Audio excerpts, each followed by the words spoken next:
Olá, meus amigos, vocês que chegam aqui pela primeira vez e a todos que acompanham o canal do Centro Espírita Irmã Rosa. Sejam especialmente bem-vindos a mais este encontro de hoje. Nesse mês, o tema central é Espiritismo, o Consolador prometido por Jesus. Eu sou a Ana Luísa, tarefeira da casa, e quem vai falar para a gente hoje será a Cibele Guimarães. O tema que a Cibele irá trazer será o que é o bem e o que é o mal. Mas antes nós vamos fazer a leitura de uma página e em seguida a nossa prece inicial. E a página de hoje escolhida foi do livro Superando a Ansiedade, psicografado por Eulália Bueno, pelo Espírito Maria do Rosário del Pilar. O título é Como Queiramos Enxergar. Torna-se óbvio que, diante de todas as dificuldades ainda tão comum às nossas almas, tenhamos muito mais inclinação em ver o mal que nos cerca do que o bem, que com imensa resistência de nossa parte e com profunda dedicação dos amigos espirituais, chega até nós, impedindo muitas vezes o sossobrar de nossa existência. Há, porém, os que insistem categoricamente em apontar o mal como força dominadora na Terra, condenando-nos ao exílio eterno e martirizante, onde nunca vigorará o amor nem a paz. E se assim queremos enxergar, assim será por longas eras, até que desacostumemos o coração de persistir nas facilidades da ilusão, oferecendo campo à influência irrestrita dos espíritos abrigados na ignorância, dos quais rapidamente acatamos as sugestões malévolas que encontram eco em nosso íntimo, ampliando os quadros de dor e angústia que povoam a terra. Não conseguimos ainda enxergar que, do outro lado, espíritos extremamente devotados ao bem lutam por nos envolver os ímpetos agressivos, procurando inocular-nos o amor e o bem, sem encontrarem pronta ressonância em nossos corações, já tão desacreditados na vitória da justiça e da igualdade no planeta. Influenciam-nos a prece e a meditação, a fim de favorecer-nos o encontro com Jesus, reavivando-nos a fé e o ânimo, tornando-nos prontos a vencer novos embates que se estabeleçam, sem esmorecimento, permitindo-nos galgar patamares superiores de esperança. Tudo está em nossas mãos. Assim será como queiramos enxergar. Feitas as escolhas, estabelecemos metas e caminhos para cada um de nós, conduzindo-nos à escravização dos sentidos ou à liberdade da alma. Tomara que, mesmo em meio às trevas, escolhamos enxergar a luz dos espíritos abnegados, convidando-nos a seguir adiante e a permanecer no bem, sempre. E agora, meus amigos, vamos orar.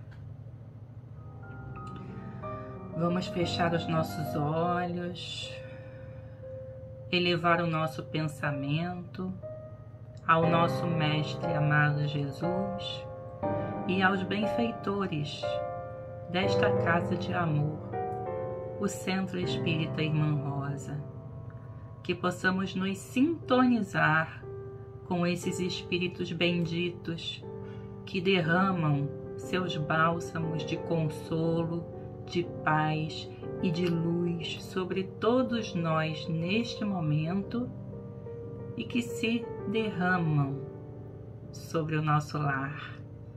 Que possamos aproveitar a oportunidade bendita trazida pela nossa irmã Cibele Guimarães, inspirada pelo nosso Mestre, e aproveitarmos também para colocarmos essas palavras na nossa prática no dia a dia. Abençoai a Cibele e a cada um de nós neste momento de aprendizado do seu Evangelho, amado Jesus. Que assim seja sempre, graças a Deus. E agora vamos ouvir a Cibele Guimarães. Hoje nós vamos conversar sobre esse tema que já foi falado, né? O que é o bem e o que é o mal. Esse tema ele se encontra no Livro dos Espíritos, na parte terceira, da lei, na parte das leis morais. Capítulo 1, né? Da lei divina ou natural. E vai das perguntas 629 a 646. Obviamente não vamos conseguir cobrir todas as perguntas aqui. Vamos conversar sobre algumas delas e também trazendo outras fontes para a gente conversar um pouquinho sobre essa questão do bem e do mal, né?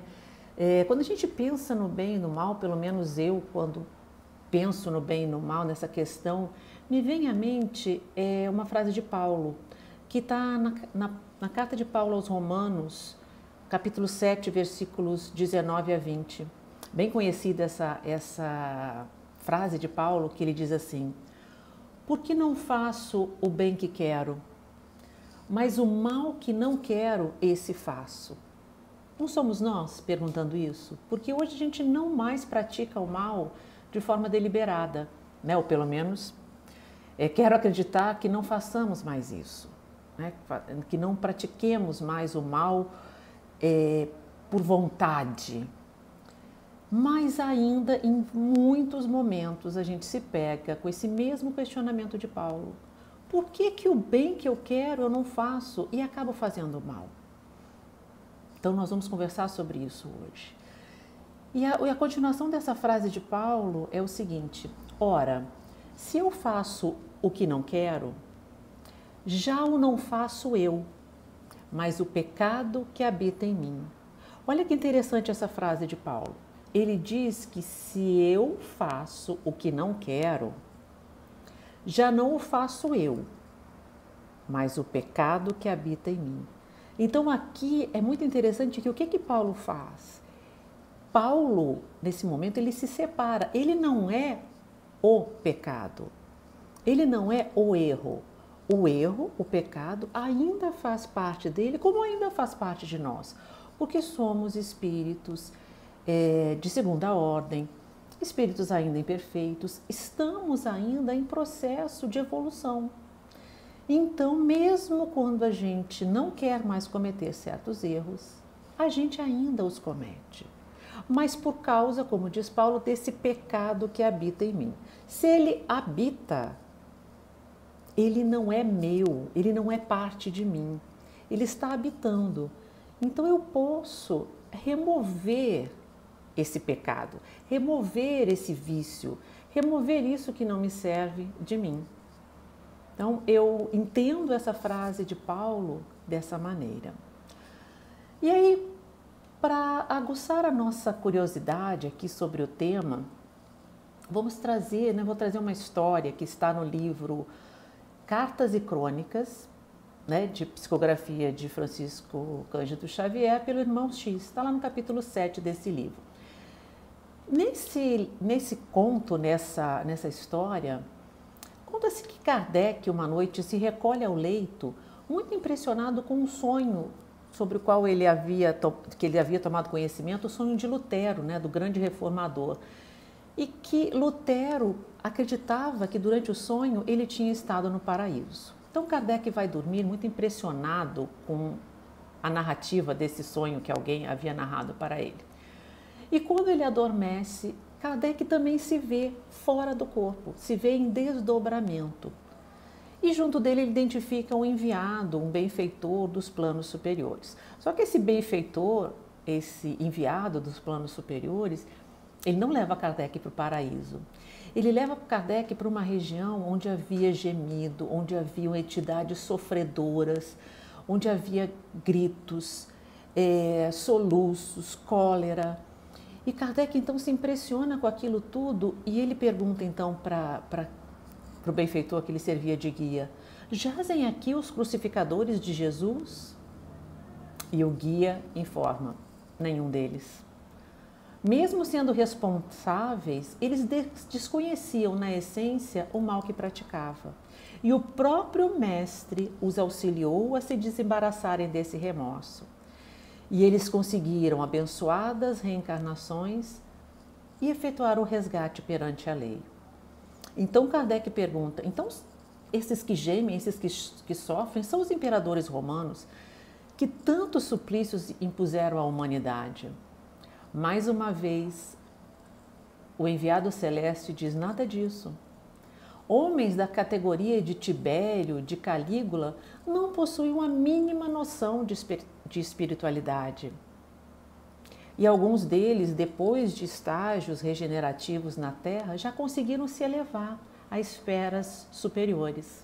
Outros ainda se demoram na Terra, no campo, né, no campo físico, procurando o seu resgate. Aí Kardec então, bom, mas quem serão esses sofredores? Serão eles os algozes dos primeiros cristãos, lá no tempo do evangelho primitivo, do evangelho nascente? De modo algum, de jeito nenhum, diz o acompanhante dele.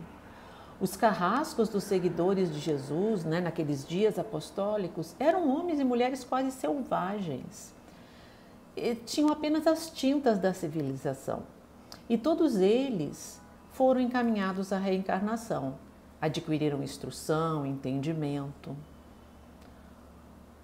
O codificador então pensa naqueles grandes conquistadores da antiguidade: Átila, Uno, Aníbal, Alarico I, Gengis Khan. E antes que ele possa formular a pergunta, o mensageiro celeste, lendo seus pensamentos, fazendo essa consulta mental, responde a ele: não vagueiam por aqui os guerreiros que recordas. Eles nada sabiam das realidades do espírito e por isso recolheram piedoso amparo. Foram dirigidos para o renascimento carnal, enfrentando as lides expiatórias, porque sim praticaram o mal, conforme os débitos contraídos. Então Kardec, né, roga ao emissário e pergunta: que sofredores são esses cujos gemidos e imprecações me cortam a alma? No final dessa história, para quem não sabe, a gente vai saber daqui a pouquinho. Voltando então ao Livro dos Espíritos, nós vamos à pergunta 629 para tentarmos entender o que é o bem, o que é o mal, distinguir um do outro. Kardec pergunta na 629: que definição se pode dar da moral? Que definição se pode dar da moral? Resposta dos Espíritos: a moral é a regra do bem proceder, isto é, de distinguir o bem do mal. Então, a moral é a regra do bem proceder, é saber distinguir, diferenciar o bem do mal. E ela se baseia na observância da lei de Deus. O homem procede bem quando tudo faz pelo bem de todos, porque então cumpre a lei de Deus.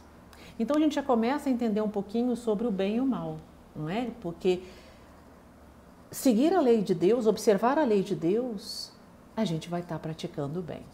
Mas Kardec, assim como nós, ele esmiuça mais, ele quer saber mais. E ele pergunta: como se pode distinguir o bem do mal? Os espíritos respondem mais ou menos o que haviam respondido na pergunta anterior. O bem é tudo que é conforme a lei de Deus. O mal, tudo que é contrário. Uma regra simples, né? O bem é o que está de acordo com a lei de Deus. O mal, tudo que é contrário. Assim, fazer o bem é proceder de acordo com a lei de Deus. E fazer o mal é infringi-la. Então, a gente tem uma definição bastante clara do que é o bem e do que é o mal. Se seguimos as leis de Deus, estamos praticando o bem. Quando as infringimos, estamos praticando o mal. Mas e a lei de Deus? A gente fala tanto nela. E aí a gente vai voltar um pouquinho na pergunta 621, quando Kardec pergunta aos espíritos onde está escrita a lei de Deus. E aqui eu peço licença para usar a tradução de Cosme Massi. Onde é escrita a lei de Deus? Porque fomos criados simples e ignorantes, sabemos disso. Então, a tradução mais adequada é onde é escrita a lei de Deus, porque assim, à medida que vamos progredindo, à medida que vamos saindo do primitivismo, que vamos evoluindo, vamos alcançando a razão, não somos mais tão movidos pelo instinto, a lei de Deus vai sendo escrita na nossa consciência.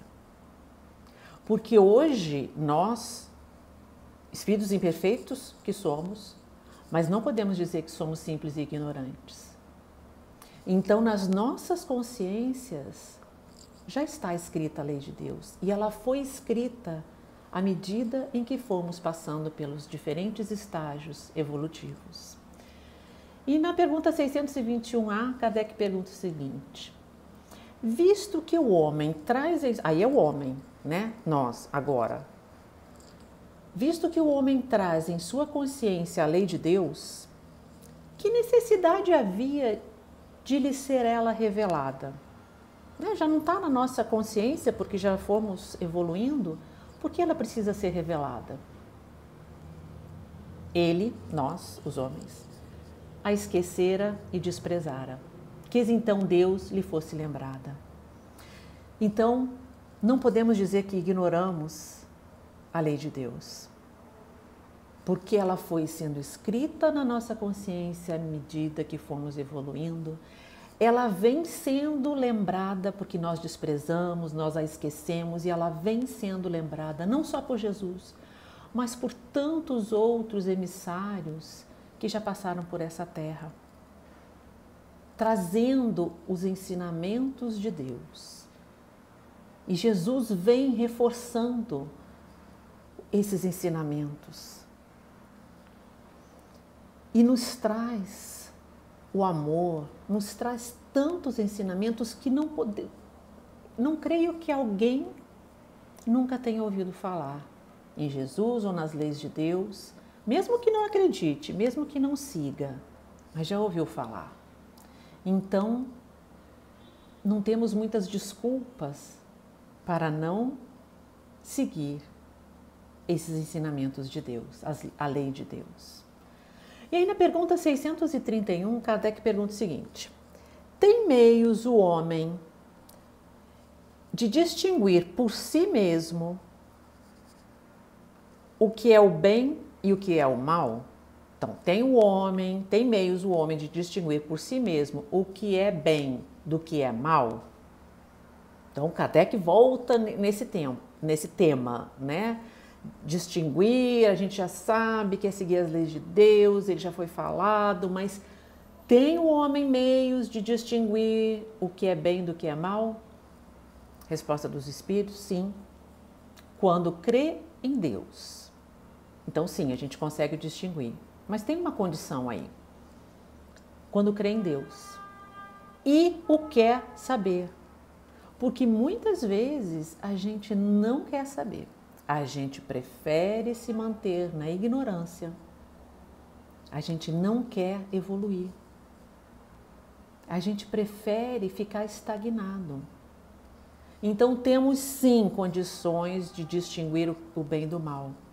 Mas não é uma coisa passiva, tem que ser algo ativo. Eu tenho que procurar saber. Conhecereis a verdade e a verdade vos libertará.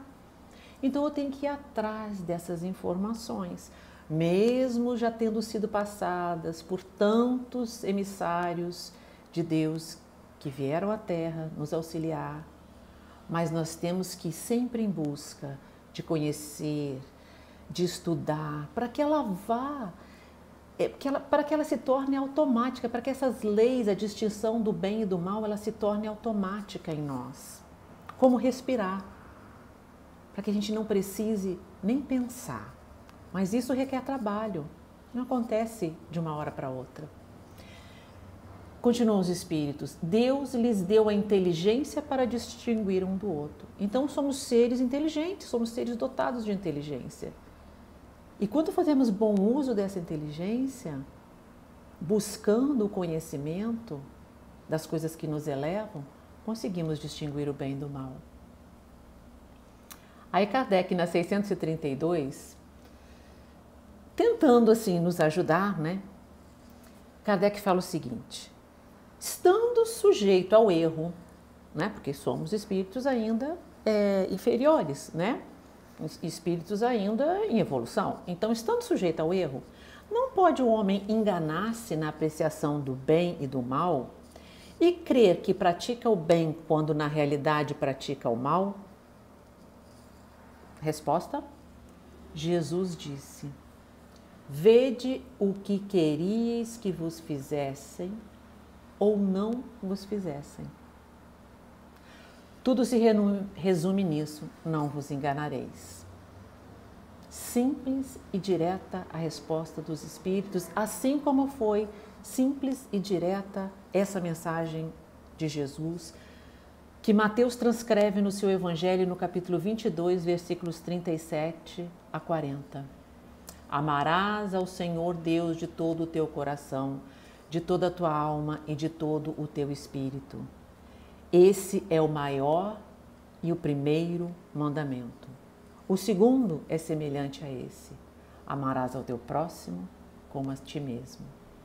Desses dois mandamentos dependem toda a lei e os profetas. Amar ao próximo como a si mesmo.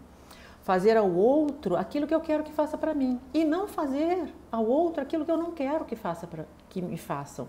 Então é simples. Se eu não quero que me traiam, eu não devo trair. Se eu não gosto de ser traído, por que eu vou trair? Se eu não gosto de mentiras, por que eu vou mentir? Se eu não gosto de ser caluniado, por que eu vou caluniar? Se eu não gosto de ser alvo de fofoca, por que eu vou fazer fofoca? Então basta que a gente observe essa lição que Jesus já nos deixou. Ok, mas isso é de nós para o outro, né? Aquilo que eu não quero para o outro, que eu não quero para mim, eu não faço para o outro.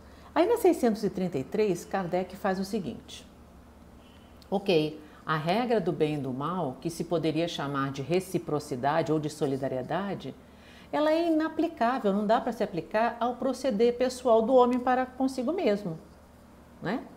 Temos que concordar com isso. E aí Kardec pergunta: achará ele, o homem, nós, na lei natural, a regra para proceder e um guia seguro? Resposta dos espíritos: novamente, eles são muito diretos, né? Não vão direto ao ponto. E eles respondem: quando comeis em excesso, verificais que isso faz mal, vos faz mal. Então, qual é a regra que eu vou, qual é o guia, qual é a regra que eu vou usar para não fazer o mal para mim mesmo? Quando eu faço alguma coisa, eu tenho logo em seguida, alguma coisa que é ruim, eu tenho logo em seguida o resultado, ação e reação. Pois bem, é Deus quem vos dá a medida daquilo que necessitais. Quando excedeis dessa medida, sois punidos, ou a lei de causa e efeito se aplica. Se eu como muito, eu passo mal. Não é uma punição externa, é a lei de causa e efeito sendo aplicada. E os espíritos respondem: em tudo é assim. Então não é só no comer demais, do passar do limite, que eu vou sofrer a consequência, é em tudo. A lei natural traça para o homem o limite das suas necessidades. Se ele ultrapassa esse limite, é punido pelo sofrimento. Se atendesse à voz que lhe diz basta, evitaria a maior parte dos males, cuja culpa lança a natureza. Então, se a gente escutasse essa voz que nos diz para, chega, não mais, basta, já passou do limite, a gente não sofreria tanto. A maior parte dos males seriam evitados. E como a gente viu anteriormente, a gente já tem na nossa consciência as leis de Deus. Não podemos dizer que ignoramos. E aí a gente traz para o momento atual de pandemia, isso que os espíritos nos dizem. O que podemos concluir daí? É um castigo o que estamos passando? Ou é uma consequência do mal moral, do mal que durante milênios, durante gerações, nós temos feito aos semelhantes, à nossa terra? Então é hora de pararmos, refletirmos e procurarmos nos modificar. Amigos, está em nossas mãos, depende de nós essa mudança. Na 636, Kardec pergunta o seguinte: são absolutos para todos os homens o bem e o mal? Né? Existe diferença do bem e do mal para os homens? Resposta: a lei de Deus é a mesma para todos. Porém, o mal depende principalmente da vontade que se tenha de o praticar. O bem é sempre o bem, o mal é sempre o mal, para qualquer que seja a posição do homem. Diferença só há quanto ao grau de responsabilidade. Olha aí. Então, o mal ele vai depender da vontade que se tem de o praticar. E aí o grau de responsabilidade vai variar. E na 637, Kardec fala assim: tanto mais culpado é os espíritos respondem assim: tanto mais culpado é o homem, quanto melhor sabe o que faz. Então, se nós sabemos o que estamos fazendo, nós temos conhecimento, já estamos num nível em que a gente já consegue distinguir melhor o que é certo e o que é errado, e acredito que todos nós consigamos, seremos tanto mais culpados, teremos mais responsabilidades, porque já sabemos. E aí cada um vai pensar naquilo que sabe que não é correto, que sabe que é o mal e ainda pratica. Todos nós temos isso. Ainda fazemos, mesmo sabendo. Talvez não com aquela vontade de fazer o mal, mas sabendo que não é muito certo, tem várias coisas que ainda fazemos. Mas não dá mais para a gente tapar o sol com a peneira, não dá mais para a gente se enganar. Então é preciso que a gente faça um autoexame, é preciso que a gente se conheça. Conhece-te a ti mesmo.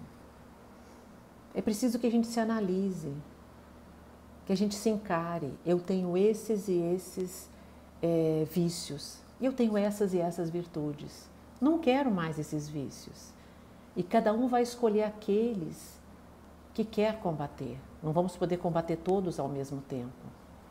Mas podemos sim escolher aqueles que eu quero trabalhar. Uma semana eu escolho não reclamar, na outra semana eu escolho ser mais paciente, na outra semana eu escolho não me estressar tanto. E assim a gente vai, tendo consciência de quem nós somos, para podermos então mudar. Porque se eu não me conheço, se eu não sei o que eu trago em mim que precisa ser mudado, como que eu vou mudar? E não dá mais para a gente dizer que não sabe. E tem umas situações que a gente pode até achar que não é o mal, que não estamos praticando o mal, mas são sim. Na 640, Kardec pergunta assim aos espíritos: aquele que não pratica o mal, mas que se aproveita do mal praticado por outrem, é tão culpado quanto este? Então, eu não fiz o mal, mas o mal estava ali e eu me aproveitei. A resposta dos espíritos é como se o houvera praticado.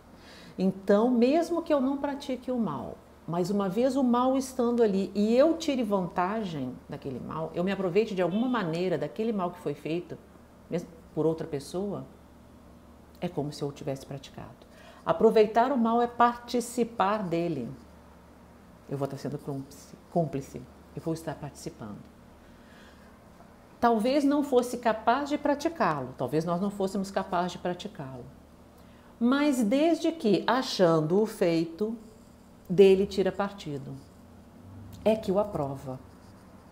Então, se o mal se encontra ali, dele eu tiro partido, é porque eu aprovo. É que o teria praticado se pudera ou se ousara. Então, quando nos aproveitamos de uma situação, mesmo não foi criada por nós, vamos responder por ela. Outra situação que também a gente acha que às vezes não é o mal, não estamos fazendo mal. 641. Será tão repreensível desejar o mal quanto fazê-lo? Eu já falei aqui sobre o pecado por pensamento, né? E aí se encaixa, né, em outro estudo, em outra palestra. E aí se encaixa exatamente essa pergunta de Kardec. Será tão repreensível desejar o mal quanto fazê-lo? A resposta dos espíritos: depende. Depende do quê? Há virtude em resistir-se voluntariamente ao mal que se deseje praticar. Sobretudo quando haja possibilidade de satisfazer-se a esse desejo. Então, sim, há virtude naquilo que eu me esforço para resistir. Voluntariamente eu resisto àquela, digamos, tentação. Tenho a possibilidade de fazer, mas não faço, resisto. Se apenas não o pratica, né? Então eu pensei no mal, mas se apenas não o pratica por falta de ocasião, é culpado quem o deseja. Então são duas situações diferentes. Eu penso no mal, mas eu resisto àquele pensamento, eu procuro desviar aquele pensamento, eu vou pensar em outra coisa, vou elevar o meu pensamento. Eu estou resistindo. Agora, se eu dou asas àquele pensamento e eu só não o pratico porque não tive oportunidade, é tão repreensível pensar quanto fazer o mal. E aí, voltando à nossa história lá do início, né, de cartas e crônicas, nós paramos no momento em que Kardec perguntava então àquele benfeitor, né, que sofredores são esses cujos gemidos e imprecações me cortam a alma? E o orientador esclarece: temos junto de nós os que estavam no mundo plenamente educados quanto aos imperativos do bem e da verdade, e que fugiram deliberadamente da verdade e do bem, especialmente os cristãos infiéis de todas as épocas, perfeitos conhecedores da lição e do exemplo do Cristo, e que se entregaram ao mal por livre vontade. Então eram aqueles que sofriam, que gemiam, que passavam por aquela situação, porque conheciam o bem, conheciam a verdade e não os praticaram.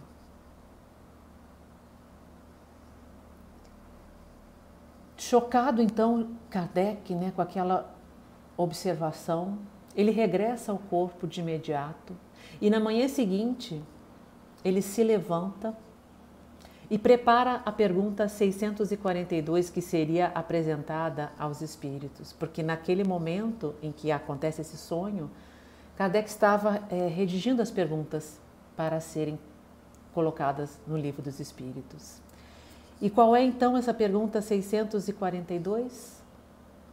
Para agradar a Deus e assegurar a sua posição futura, bastará que o homem não pratique o mal?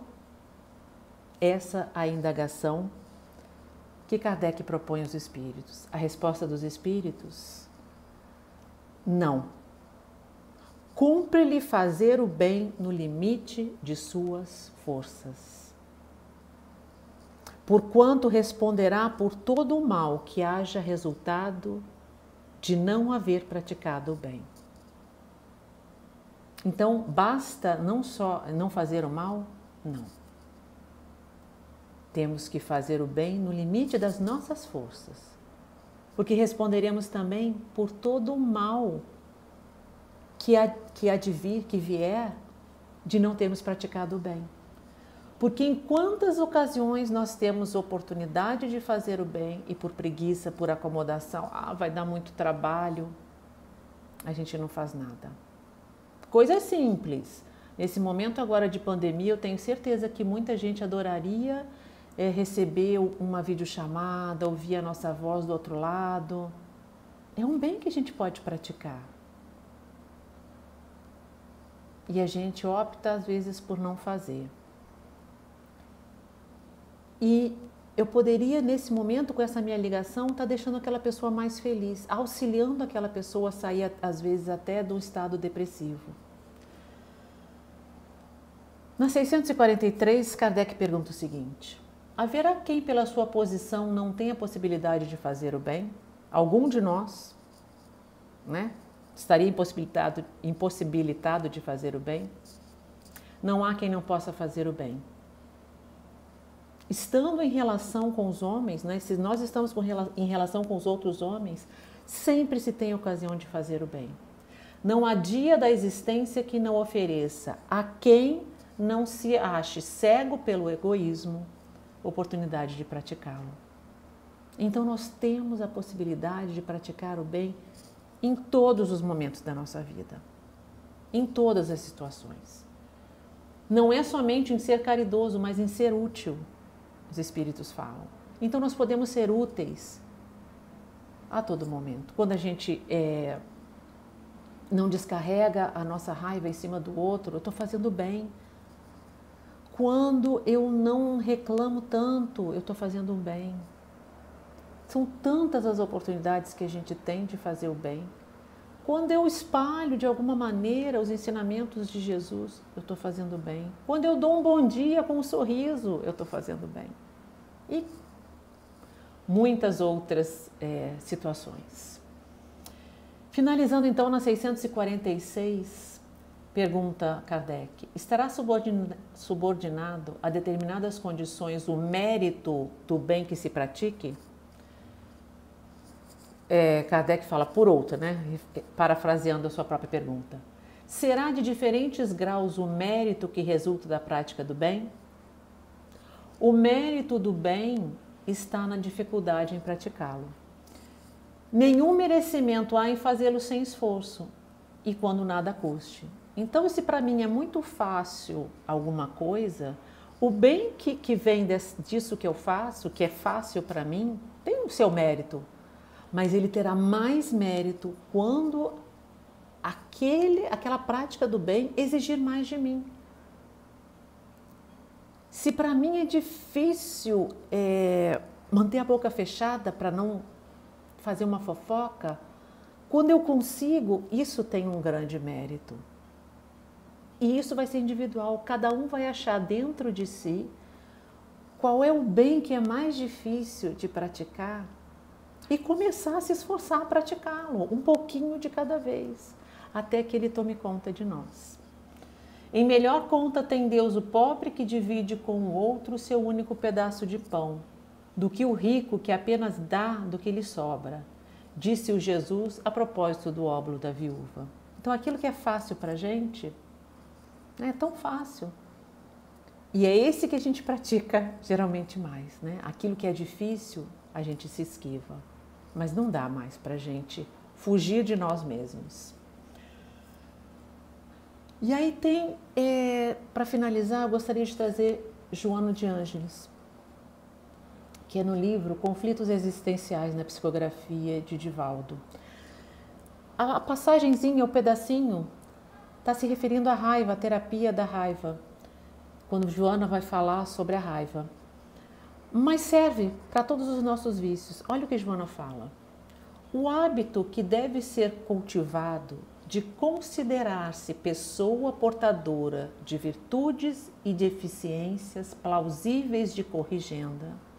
Então nós temos que cultivar esse hábito de nos aceitar que somos pessoas portadoras de virtudes e de vícios, de virtudes e deficiências, mas que são plausíveis de corrigenda.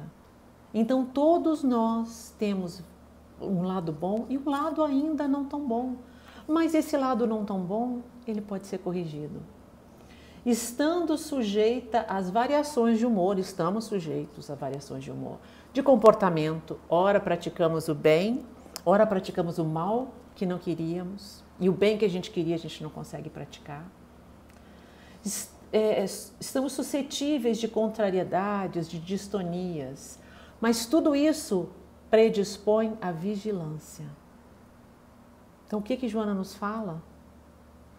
Conheça-se, aceite-se que você é portador de vícios e de virtudes e que os seus vícios são passíveis de corrigenda.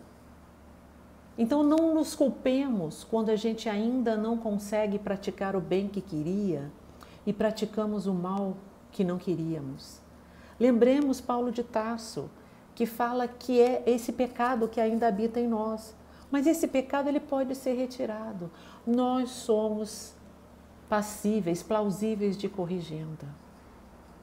Mas precisamos nos predispor à vigilância, estarmos atentos a nós mesmos. Queridos amigos, fiquem todos em paz e vamos agora à nossa prece final, elevando os nossos pensamentos a Jesus. E muito obrigado pela paciência de terem me ouvido. Deus, Pai de infinito amor e infinita misericórdia, nós te agradecemos, Senhor, por esse momento que paramos em nosso dia e podemos elevar nossos pensamentos a Ti, Senhor, através dessa doutrina consoladora, encontrarmos paz, força e esperança para caminharmos aqui na Terra. Senhor, que os ensinamentos do Cristo fiquem vivos em nós. E assim, Senhor, aprendamos com esse momento a sermos mais solidários, mais fraternos, levando esperança, consolando os aflitos, aliviando as dores, Senhor. Pois já aprendemos, Pai, que a nossa felicidade só será possível quando todos na terra forem felizes também. Pai, cuide de todos que sofrem dores físicas, sofrem dores morais, Senhor. Que a nossa palavra, com todos aqueles que convivemos, sejam de força, seja de paz, consolemos os aflitos, aliviemos as dores, Senhor, sejamos seus verdadeiros discípulos, Pai. Maria, Mãe bendita, nós rogamos, abrace a todos aqueles que sofrem, aqueles que estão nos hospitais, aqueles que estão em leito, Senhor, de dor, de aflição. Maria, console as famílias, para que encontrem em Ti o exemplo de força e assim possam seguir adiante, realizando a vontade de Deus, nosso Pai. Espiritualidade amiga da casa da Irmã Rosa, nós rogamos, fluidifique as águas, derrame nelas o remédio que leva alívio das dores a todos que nos cercam. Que assim seja, Senhor. Graças a Deus.